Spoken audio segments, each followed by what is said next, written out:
après une enquête menée par la Direction générale des contre-ingérences et de la sécurité militaire, relativement à l'utilisation des finances et certains biens de la mairie de Libreville, monsieur le maire de la commune de Libreville et 5 de ses collaborateurs ont été déférés au parquet de la République hier, lundi 14 septembre 2020. Association des malfaiteurs, détournement des deniers publics, blanchiment des capitaux, extorsion des fonds, concussion, corruption passive, chantage, faux et usage de faux et complicité de faux.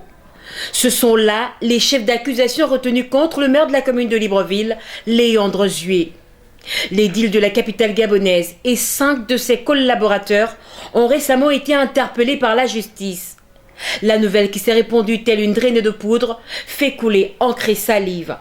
L'homme de la rue donne son point de vue. On ne sait pas réellement ce qui s'est passé. On entend juste à travers les médias comme RFI par lequel j'ai été informé ce matin qu'on a arrêté le maire de Libreville.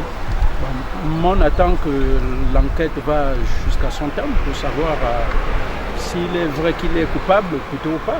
Déjà pour l'arrestation d'une grande personnalité aussi importante du pays, c'est quand même un peu vraiment étonnant d'abord. Voilà. Et puis déjà, ça nous fait un peu une mauvaise impression du fait que il y a tellement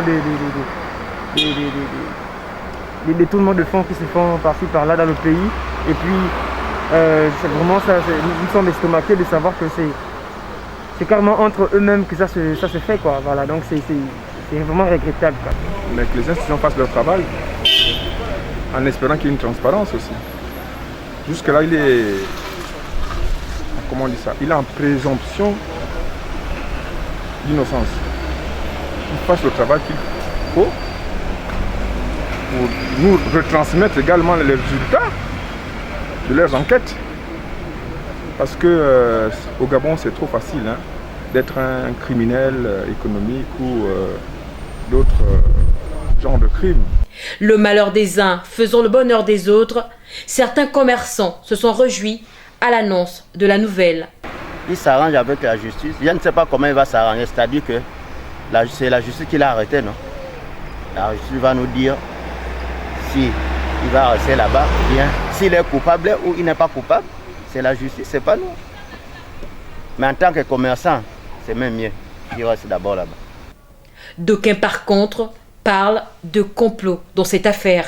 Vous dites qu'il a détourné des sous. Il faut amener des preuves. Maintenant, s'il y a des preuves, il paye sa peine comme tout le monde. J'espère que ce n'est pas aussi un complot politique. Je ne sais même pas quoi dire.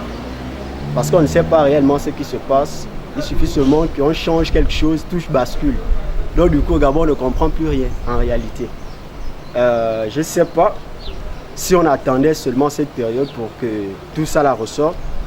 Ou bien c'était déjà sorti, mais on attendait, je ne sais pas. Notons qu'aussi Léandre Zué est reconnu coupable des chefs d'accusation qui pèsent contre lui. Il risque une lourde peine de prison si l'on s'en tient à la déclaration du procureur de la République, André Patrick Ropona. Avec cette nouvelle interpellation, d'aucuns estiment que l'on s'achemine véritablement vers la fin de l'impunité qui fait du mal au Gabon. Reste toutefois que cela fasse école.